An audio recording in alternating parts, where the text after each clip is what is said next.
আসসালামু আলাইকুম। কেমন আছো সবাই? নিশ্চয়ই সবাই ভালো আছো।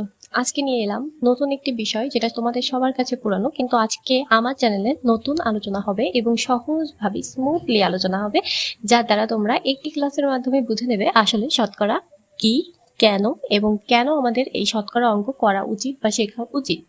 আচ্ছা, শতকরা যেহেতু আমাদের প্রত্যাহিক জীবনে লাগে, শতকরা তোমাদের প্রত্যেক শ্রেণীতে প্রায় ক্লাস 4 থেকে ক্লাস 8-9 পর্যন্ত তো শতকরা অঙ্ক তোমাদের থাকেই।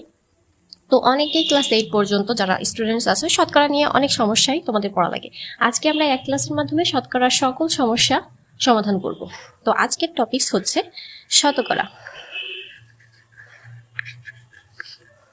শতকরা তো আজকে খেয়াল করে তোমরা দেখবা যে শতকরা আসলে কিভাবে আমরা করব এবং শতকরা কয়ভাবে আমাদের আসলে করা লাগে।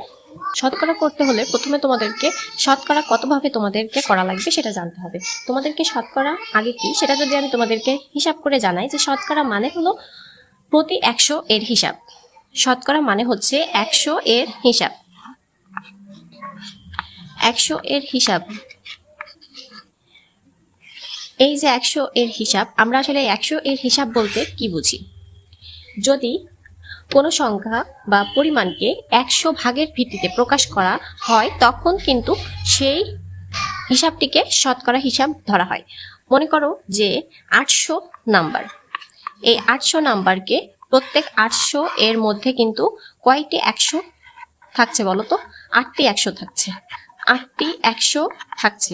এই যে 8টি 100 থাকছে, এই 8টি 100 অর্থাৎ শুধুমাত্র 100 এর হিসাব ধরে যখন আমরা 800 এই নাম্বারটাকে বের করব তখন কিন্তু আমরা একে শতকরার হিসাব বলতে পারবো। অর্থাৎ মনে করো তোমার কাছে 50,000 টাকা আছে। তোমার কাছে কয় টাকা আছে? 50,000 টাকা আছে। এই যে 50,000 টাকার ভিতর কতটি